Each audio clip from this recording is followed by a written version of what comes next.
Hello, welcome welcome to study with Ranjit sir YouTube channel. आज हम लोग मॉडर्न हिस्ट्री की क्लास को स्टार्ट करने जा रहे हैं। आज से आपका प्रतिदिन आपका एक वीडियो मॉडर्न हिस्ट्री के ऊपर आएगा। मॉडर्न हिस्ट्री के वेरियस टॉपिक्स के बारे में आज हम लोग डिस्कस करेंगे। यहाँ पर बहुत सारे टॉपिक्स हैं जो आप लोगों को जानने को मिलेंगे। तो अभी तक अगर आप लोगों ने मेरे चैनल को सब्सक्राइब नहीं किया तो सब्सक्राइब कर लीजिए।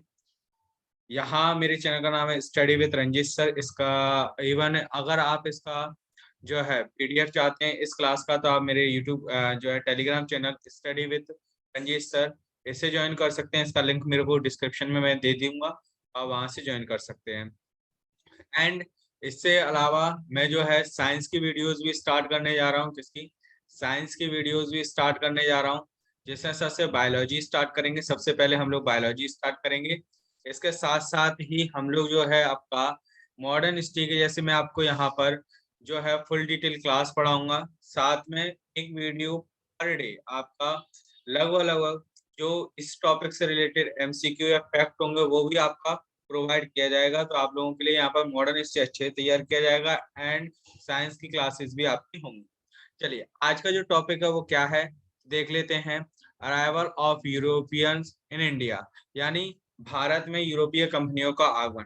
तो भारत में यूरोपीय कंपनियों का आगमन आखिर क्यों हुआ, क्या कारण था, तो उसको आज हम लोग पढ़ेंगे। ठीक, तो सबसे पहले उससे जानने से पहले पहले हम लोग अपने देश की स्थिति और यूरोपीय देशों की स्थिति को जान लेते हैं थोड़ा सा। जैसा कि आप यहाँ देख पा रहे होंगे, यहाँ पर आपको चीजें देखने को मिल रही होंगी। ये हमारा प्यारा इंडिया है। ये क्या है? ये हमारा प्यारा इंडिया है। ये आपको यहाँ पर देखने को मिल रहा होगा, ये प्यारा इंडिया है। अगर हम थोड़ा सा लेफ्ट की ओर जाते हैं तो हमें यूरोप मिलता है। क्या मिलता है? हमें यूरोप मिलेगा। तो देखिए, हम लोग मूव करते हैं यहाँ से। ये रहा आपका यूरोप। जैसे ये इंडिया हो गया, इस साइड जाएंगे पाकिस्तान है, अफगानिस्तान है, ईरान है, इराक है, सऊदी अरब है, ओमान है, यमन है। ये सभी अभी आपके क्या आते हैं? ये एशिया में आते हैं। अच्छा, अभी जो यूक्रेन और रशिया का जो युद्ध चल रहा है वो भी थोड़ा सा मैं बता देता हूँ। जैसे कि आप यहाँ देख पा रहे होंगे, ये यूक्रेन है और ये रशिया वाला पार्ट है, यहाँ मॉस्को वगैरह ये पूरा रशिया वाला पार्ट है। तो रशिया और यूक्रेन दोनों का सीमा एक दूसरे से टच होता है, इसीलिए यहाँ पर अभी इस चीज को लेकर युद्ध चल रहा है। इसके बारे में अलग बात करेंगे कभी। अभी अभी हम लोग बात करेंगे यूरोप को लेकर। यूरोप, जैसे आपका देखिए यूरोप में कौन कौन से कंट्रीज हैं जो आपके आते हैं। मेनली जो सबसे पहले बात की जाती है, वास्को दा गामा हुआ या कोलंबस हुआ, ये लोग किस कंट्री से बिलोंग करते थे? जैसे हम बात करें किसकी? कोलंबस की। कोलंबस जिसने अमेरिका की खोज करी थी, आपका स्पेन से बिलोंग करता था। इससे स्पेन से बिलोंग करता था। और वास्को डिगामा जिसने भारत के लिए नए समुद्री मार्ग की खोज की थी, वो आपका पुर्तगाल यानी इस कंट्री से बिलोंग करता था। ये देखिए, मैं आपको यहाँ पर ड्रॉ कर देता हूँ। इस कंट्री से ये बिलोंग करता था। ठीक, तो यहाँ से यूरोपियंस क्या हुए थे? इंडिया में आए थे। लेकिन क्या कारण था सर कि ये लोग इंडिया में आए थे? आखिर क्या कारण था? तो इसको हम लोग देखिए, आपको बताते हैं कि इसका क्या कारण रहा जो ये लोग इंडिया में आए। तो now we start our class. देखिए, भारत का बाह्य देशों के साथ घनिष्ठ व्यापारिक संबंध सदियों पुराना रहा है। जैसे आप देखेंगे, सिंधु घाटी सभ्यता, सिंधु घाटी सभ्यता के कई ऐसे स्थल हैं जहाँ से मेसोपोटामिया की मोहरें मिली हैं। विदेशी लोगों का आगमन इंडिया में होता रहा है। तो हमारे जो विदेशियों के साथ में जो व्यापारिक संबंध वो आज से नहीं सदियों पुराने हैं। ठीक है, क्या है? आज से नहीं है, सदियों पुराने हैं। ठीक है, यूरोपीय कंपनियों के आगमन से पूर्व भारतीय अपने समकालीन देशों के साथ व्यापारिक संबंध बनाए रखा था। याद रखिएगा, ये जो क्लास रहेगी ये आपके आने वाले एग्जाम्स में मॉडर्न हिस्ट्री को बहुत मजबूत करेगी। तो डिटेल वाइज क्लास रहेगी, तो आप इसको अच्छे से कवर कीजिएगा और अच्छे से पढ़िएगा। 15वीं शताब्दी के पूर्व इस तरह के व्यापार के एशियाई हिस्सों पर अरबों का और यूरोपीय हिस्सों पर इटालवियों का अधिकार हो गया। क्या हो गया? देखिए, एशियाई हिस्सों पर किसका अधिकार हो गया? अरबी लोगों का। और यूरोपीय हिस्सों पर इटालवी, इटली वासी जो थे। ठीक है, जैसे कि मैं आपको यहाँ बताता हूँ इटली कहाँ पर दिख रहा है। तो देखिए, आप यहाँ पर थोड़ा सा जूम करेंगे, ये देखिए इटली आपको ये दिख रहा होगा।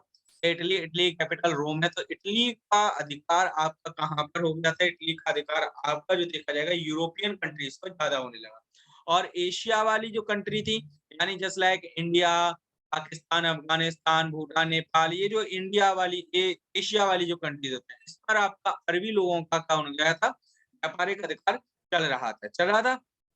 आगे बढ़ते हैं। तो देखिए, यहाँ पर व्यापार के अति लाभप्रद, लाभप्रद का मतलब होता है प्रॉफिटेबल। तो प्रॉफिटेबल होने की वजह से इटली की संपन्नता दिनादिन बढ़ती चली गई। इटली काफी ज्यादा, बहुत ज्यादा संपन्न होती जा रही, जिसके प्रभावित नवोदित यूरोपीय राज्य इस व्यापार में अपनी भागीदारी करना चाहते थे, परंतु इटली के एकाधिकार और साथ ही 1453 में कस्तूनिया पर तुर्कियों का अधिकार हो जाने के कारण परंपरागत समुद्री मार्ग का प्रयोग नहीं कर सकते थे। फलतः वे नवीन मार्ग की तलाश हेतु अपना अभियान शुरू करने लगे।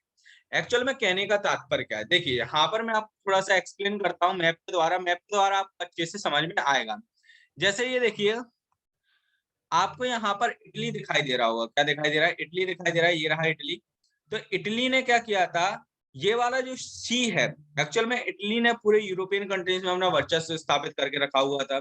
और ये जो मेडिटेरियन सी है, जिसे हम लोग हिंदी में भूमध्य सागर कहते हैं, क्या होता था, लोगों का पहले इस एरिया से फिर लैंडमार्क के द्वारा आपका कहाँ जाते थे, इंडिया या जो ईस्टर्न कंट्रीज थे उस साइड के लिए जाते थे। लेकिन इटली का अधिकार इस जो है कस्तूनिया पर होने के बाद में आपका क्या हो गया था, इस पूरे जो व्यापारिक मार्ग था, जो आपका ये मेडिटेरियन सी था, इस पर क्या कर लिया था, अधिकार कर लिया।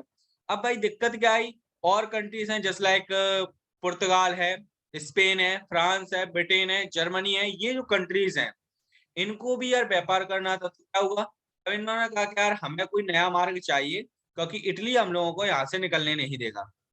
तो इन लोगों ने क्या किया, अब यहाँ से इन लोगों ने निकलने के लिए एक चीज करी। यहाँ से सबसे पहले स्पेन और पुर्तगाल के द्वारा लोग बाग निकले।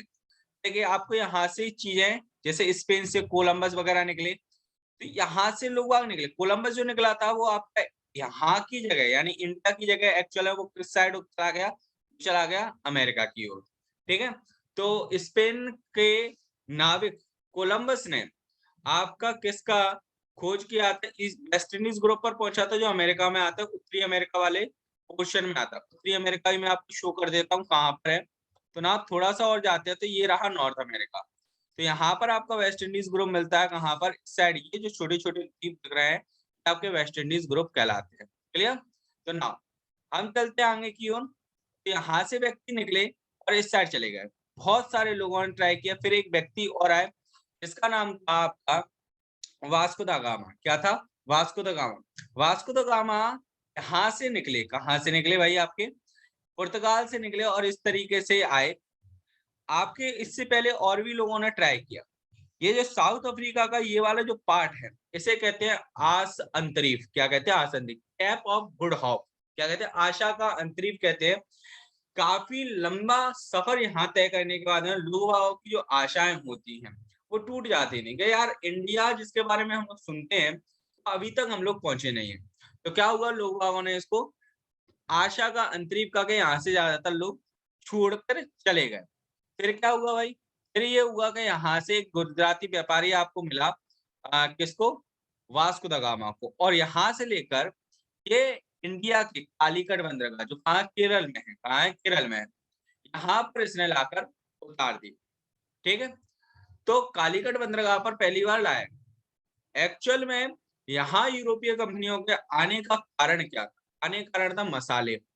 मसाले क्यों सर, मसाले जो हैं सर्दियों के समय में मांस यानी जो मीट होता है उसको सुरक्षित रखते हैं। ठीक है, और यूरोप में काफी ज्यादा सर्दी पड़ती थी या पड़ती भी है, तो उसमें मांस को सुरक्षित रखने के लिए मसालों का प्रयोग किया जाता है। ठीक है, तो इंडिया में भरपूर मात्रा में होते हैं, तो यहाँ की मसाले यूरोपीय कंपनी इसको खींच कर लाए। साथ में यहाँ की जो संपन्नता थी, प्रॉफिट जो था व्यापार का, वो उनको यहाँ खींच कर लाया। ठीक है, तो आगे बढ़ते हैं। चलिए, आई होप आपको समझ आ रहा होगा। इस तरह की यात्रा को प्रारंभ करने में स्पेन और पुर्तगाल जैसे देशों ने प्रायोजित किया था। इन देशों में जिस भारतीय उत्पाद की सबसे ज्यादा मांग रही वह था मसाला। मसाला मैंने बताया क्यों चाहिए। यूरोप में जो आप देखेंगे, क्या, यूरोप में जाड़े, जाड़े कहते हैं सर्दी को, जाड़े की ऋतु में मांस को सुरक्षित रखने व उसकी उपयोगिता को बनाए रखने के लिए पड़ती थी। इसके अतिरिक्त मसाले को शराब में मिलाकर इसका सेवन करने से एक उष्ण पेय पदार्थ का रूप में पिया जाता था। यानी मसालों को अगर हम लोग शराब में मिलाकर पीते थे तो एक गर्माहट रहती थी। 15वीं शताब्दी में जिन यूरोपीय कंपनियों का भारत में आगमन हुआ वे क्रमशः कौन थे? सबसे पहले पुर्तगाली आए, फिर डच आए, फिर अंग्रेजी आए, फिर डेनिश आए, फिर फ्रांसीसी। फ्रांसीसी सबसे अंतिम रूप से आने वाले व्यक्ति थे। ठीक है? हम इनके बारे में प्रतिदिन एक-एक वीडियो लाएँगे। जैसे आज हम पुर्तगाल के बारे में पढ़ेंगे, पुर्तगाली जितने भी होंगे आज उनके बारे में डिस्कस करेंगे, कल डच के बारे में करेंगे, फिर अंग्रेजों के बारे में, फिर डेनिश के बारे में, फिर फ्रांसीसियों के बारे में। और सबसे ज़्यादा इम्पोर्टेंट रहेगा आपके अंग्रेज और फ्रांसीसी और पुर्तगाली। पुर्तगालियों से कुछ क्वेश्चन्स आते हैं जो आपको बताए जाएँगे अभी। चलिए आगे बढ़ते हैं। अगर आप देखो मैं आपको पहले ही बता चुका हूँ कि अगर आप लोगों को इस क्लास का पीडीएफ चाहिए तो आप मेरे Telegram channel study with Ranjit sir में जॉइन हो सकते हैं, जिसका लिंक आपको डिस्क्रिप्शन में दे दिया जाएगा, वहां से ज्वाइन कीजिएगा ना। ये आपकी सुटेबिलिटी के लिए मैप बना दिया है। ये पुर्तगाल है आपका, ये स्पेन है, ठीक है। यहाँ से लोग बाग आए और यहाँ से लोग आ गए अफ्रीका के नीचे तक, ठीक है। तो ना पुर्तगालियों का देखते हैं। तो पुर्तगालीस क्या थे? पुर्तगाली राजकुमार थे डॉन हेनरिक को सामुद्रिक अभियानों का काफी अभिरुचि थी, इसीलिए इन्हें हेनरी द नेविगेटर के नाम से भी जाना जाता है, ठीक है। सबसे पहले जो प्रयास किया था वो किसने किया था? 1487 में पुर्तगाली नाविक थे बार्थोलोमियो डियाज। क्या थे? Bartolomeu Diaz. इन्होंने सबसे पहले प्रयोग किया था और ये अफ्रीका के दक्षिण में उत्तर महासा अंतरीप यानी कैप ऑफ गुड होप, ये कहाँ पर है? जैसे कि मैंने अभी आपको बताया मैप में। अगर आप मैप को साथ में लेकर चलोगे तो आपको बहुत अच्छे से समझ में आएंगे। जैसे मैंने बताया था अफ्रीका का जो साउथ अफ्रीका का सबसे लास्ट वाला पॉइंट होता है उसे कहते हैं कैप ऑफ गुड होप। क्या कहते हैं? कैप ऑफ गुड होप तक की यात्रा करी और इसी स्थान से वो वापस लौट आए। तो काफी लंबा सफर होने के बावजूद भी उन्होंने देखा कि यार हम इतना लंबा सफर तय कर चुके हैं, लेकिन उसके बाद भी कहा जा रहा है कि अभी तक हम लोग इंडिया नहीं पहुंचे, जिसके बारे में हमने सुना है, ठीक है। फिर 1492 में स्पेन का एक कोलंबस, स्पेन आपको मैंने बता चुका हूँ कहाँ पर है। स्पेन का कोलंबस भारत की खोज हेतु आगे निकला, लेकिन कोलंबस भारत की बजाय कहाँ पहुंच गया? उत्तरी अमेरिका के पास स्थित वेस्ट इंडीज द्वीप समूह, जो आप वेस्ट इंडीज ग्रुप सुनते हो, वेस्ट इंडीज कंट्री सुनते हो, जिसमें आपके कई क्रिकेटर जैसे आंद्रे रसल हैं, डेनियल ब्रावो हैं, आपके क्रिस गेल, जिन्हें यूनिवर्सल बॉस कहा जाता है क्रिकेट में, तो वो सभी इसी देश के या इसी ग्रुप के लोग हैं, ठीक है। अच्छा, अमेरिका का एक क्वेश्चन आता है कि अमेरिका का जो नाम है वो किसके नाम पर रखा गया? क्या कोलंबस के नाम पर रखा गया? नहीं, कोलंबस के नाम पर नहीं रखा गया। अमेरिको वेस्पुस्की के नाम पर, जो कहा गया था अमेरिका का एक प्रसिद्ध नाविक था, जिसका फोटो आप देख रहे होंगे, ये रहा, ठीक है। इनके नाम पर क्या रखा गया? अमेरिका का नाम रखा गया, उत्तरी अमेरिका। अच्छा, एक ज्योग्राफी का एक क्वेश्चन आता है, अमेरिका जो उत्तरी अमेरिका है उत्तरी अमेरिका है, इसको हम लोग क्या कहते हैं? इसको नए देशों की संज्ञा कहते हैं। क्या है? नए देशों की संज्ञा इसको दी गई है, तो ये याद रखिएगा। मैं आप लोगों के लिए स्ट्रेटेजी के भी स्टार्ट करूंगा तो आपको वहां पे ही बहुत कुछ जानने को मिलेगा। इसके बाद 1497 में एक पुर्तगाली नाविक थे जिसको वास्को डी गामा, अगर आप अलग अलग पढ़ेंगे तो वास्को द गामा कहा जाता है, भारत की खोज के लिए निकला। उत्तरम आशा अंतरिक्ष यानी कैप ऑफ गुड होप होते हुए केरल के मालाबार तट पर स्थित कालीकट नामक बंदरगाह पर 17 मई 1498 में पहुंचा, ठीक है। तो यूरोप से इंडिया के लिए एक नए समुद्री मार्ग की खोज का श्रेय किसको दिया जाता है? वास्को द गामा को, क्योंकि ये पुर्तगाल से पहला व्यक्ति था जो इंडिया आया था। इस प्रकार भारत तक पहुंचने वाले एक नवीन व्यापारिक मार्ग की खोज की, जो कि एक महत्वपूर्ण घटना थी। अच्छा, वास्को द गामा का स्वागत उस समय किसने किया था? जमोरिन उस समय तत्कालिक शासक थे कालीकट के, तो उन्होंने किया। अच्छा, वास्को द गामा जो पुर्तगाली था, इनके आने से पहले, जैसे कि अभी जस्ट हम ऊपर पढ़ के आए क्या कि भाई इनसे आने से पहले एशियाई कंट्रीज में किनका वर्चस्व था व्यापारिक? तो वो था अरबियों का। किसका था? अरबियों। अब वो लोग क्या थे? जैसे पुर्तगाली इंडिया में आए, उन्होंने देखा यार एक पुर्तगाली नाविक इंडिया में आया व्यापार करने के लिए, तो क्या हो गया यार, हमें दिक्कत होगी क्योंकि हमारे कंपटीशन में कोई व्यक्ति आया। तो क्या हुआ, वहां जो अरबी लोग थे उन्होंने जमोरिन से काफी ज्यादा शिकायत की, नाराजगी सिद्ध करी, परंतु कोई फर्क नहीं पड़ा, जमोरिन ने फिर भी उसका स्वागत किया था। आगे बढ़ते हैं। पेड्रो अल्वारेज, ये दूसरा व्यक्ति था जो पुर्तगाल से इंडिया आया था। 13 सितंबर 1500 में भारत की यात्रा करी। अच्छा, 1502 में वास्को द गामा वापस आया, ठीक है। अच्छा, जब वास्को द गामा पहली बार इंडिया आया तो कहा जाता है कि वास्को द गामा का अगर मानिए खर्चा 1 रुपया है, क्या है, एग्जाम्पल मान लिया कि वास्को दा गामा का पूरी यात्रा का खर्चा 1 रुपए है, तो जो अपने साथ सामान लेकर आया था और उसने जो सामान बेचा, वो कितना प्रॉफिट कमा के गया, 60 रुपए। यानी 60 गुना प्रॉफिट कमाया उसने अपने उस माल से। वास्को द गामा ने सोचा कि यार इंडिया की एक छोटी सी जगह पर जब मैं इतना प्रॉफिट कमा सकता हूँ, तो मैं क्यों ना पूरे इंडिया को साथ में लेकर चले, पूरे इंडिया में व्यापार करें। तो ये चीज स्टार्ट, ठीक है। आगे बढ़ते हैं, आगे बात करते हैं, चलिए। चलिए भाई, तो इन्होंने मसालों का व्यापार करना प्रारंभ किया, ठीक है। चलिए, तो वास्को द गामा क्या हुआ, भारत वापस आया 1502 में। इस बार उसने पूर्वी जगत की काली मिर्ची मसालों के व्यापार एकाधिकार प्राप्त करने के लिए 1503 में कोचीन यानी केरल में पुर्तगालियों की पहली फैक्ट्री, कोठी या कारखाना या दुर्ग, कुछ भी कह सकते हैं आप, कोई भी एक शब्द आ सकता है। तो पुर्तगालियों की पहली फैक्ट्री 1503 में लगी थी। ये आपका फैक्चुअल क्वेश्चन है, क्या है, एक फैक्ट क्वेश्चन है जो याद रखना है आपको, याद रखिएगा, ठीक है, याद रखें। पुर्तगालियों की दूसरी फैक्ट्री कन्नानौर में स्थापित हुई थी, याद रखिएगा। आगे बढ़ते हैं। भारत में पुर्तगाली साम्राज्य का प्रथम गवर्नर, ये क्वेश्चन आपका एग्जाम में आ चुका है। प्रथम गवर्नर था फ्रांसिस्को डी अल्मेडा, जो 1505 से 1509 में आया था, याद रखिएगा। गवर्नर भी कह सकते हो, वायसराय भी कह सकते हो, कोई भी एक शब्द आप इसके लिए लगा सकते हैं, कुछ भी पूछा जाता है। अल्मीडा ने भारत के संदर्भ में जिस एक नवीन नीति को प्रारंभ किया, उसे नीले पानी की नीति यानी ब्लू वाटर पॉलिसी कहा जाता है। ब्लू वाटर पॉलिसी क्या है वो मैं आपको मैप में इंडिकेट करता हूँ, मैप में दिखाता हूँ।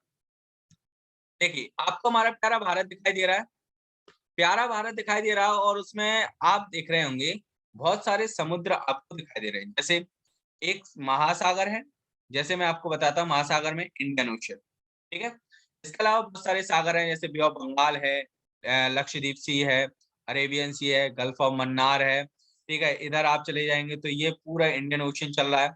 तो यहाँ पर अल्मीड़ा आया, अल्मीड़ा ने कहा यार कि हम लोग जो आते हैं, कहाँ से आते हैं भाई, हम लोग आते हैं यार यहाँ से, पुर्तगाल से। पूरा ये साउथ अटलांटिक सी जो है, यानी दक्षिणी अटलांटिक सागर, हिंद महासागर, बहुत सारे इसमें छोटे छोटे सागर और भी मिलते हैं। ये सभी एक नया मार्ग है। जितने भी यूरोपीय आएंगे, चाहे वो पुर्तगाली हो, चाहे स्पेनिश हो, चाहे वो अंग्रेज हो, चाहे वो डच हो, चाहे वो फ्रांसीसी हो, कोई भी हो, वो सभी लोग कहाँ से आएंगे, इसी मार्ग से आएंगे। क्यों? क्योंकि इटली ने उससे पहले कब्जा करके रखा है भूमध्य सागर पर, तो वो आने नहीं दे रहा है। अब ये नया मार्ग मिला है तो सभी लोग इसी मार्ग से आएंगे। अगर हम इस मार्ग पर क्या कर लें, कब्जा कर लें, क्या कर लें भाई, कब्जा कर लें, या इस मार्ग को पूरे को अपने हाथ में ले लें, तो यहाँ से गुजरने वाले हर एक व्यक्ति पर अपनी नजर रहेगी, और क्या होगा, हम टैक्स वसूल सकेंगे।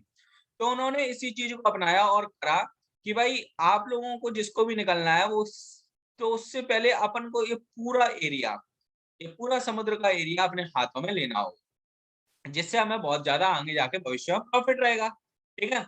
ये चीज अपनाएगी, तो इसी चीज को कहा गया ब्लू वाटर पॉलिसी। क्या कहा गया, इसी चीज को कहा गया ब्लू वाटर पॉलिसी, क्लियर, याद रखेंगे। आगे बढ़ते हैं। उल्लेखनीय है कि पुर्तगालियों ने अपने जिस एक समुद्री साम्राज्य की स्थापना करी, इस पूरे समुद्री साम्राज्य को जिसने हथियाने के लिए बात कही ब्लू वाटर पॉलिसी, याद रखिएगा ये क्वेश्चन आता है, ब्लू वाटर पॉलिसी किसने स्टार्ट की, तो फ्रांसिस्को डी अल्मेडा, फ्रांसीसी गवर्नर। तो इस पूरे साम्राज्य को कहा गया एस्ट्रो द इंडिया, क्या कहा गया, एस्ट्रो द इंडिया कहा गया।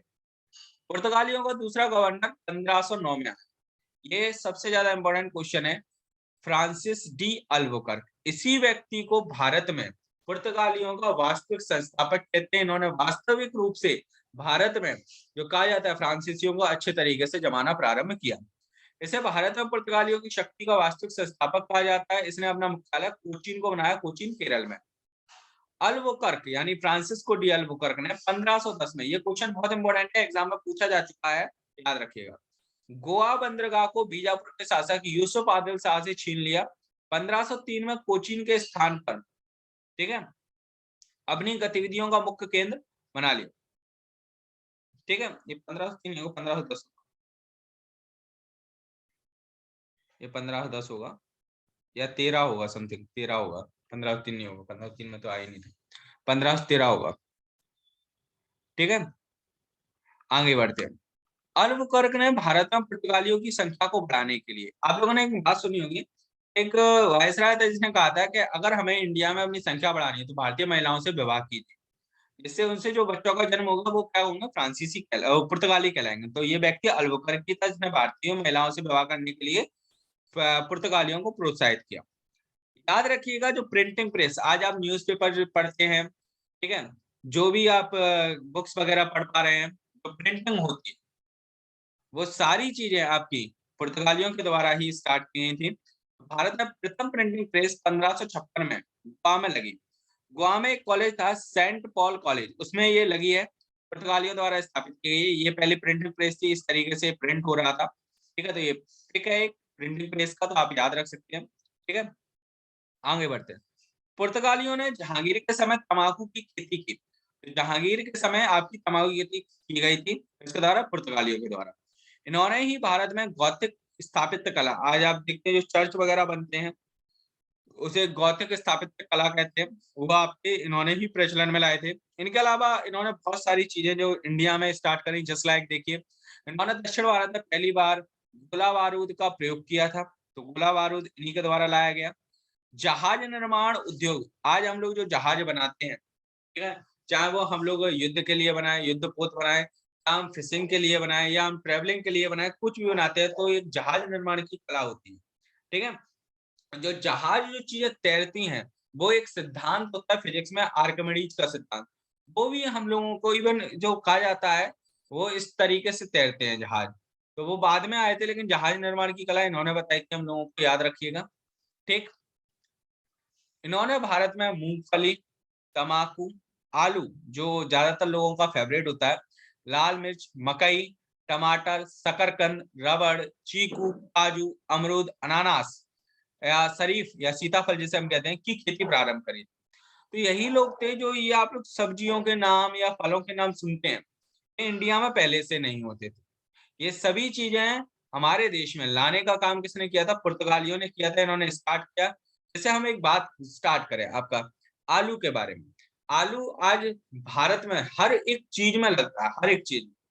आप किसी भी जगह डाल लीजिए, सब्जियों में आलू हो गया, या आपके फल फ्रूट हो गए, कुछ भी एक आइटम बनता है उसमें आलू अवश्य होता है।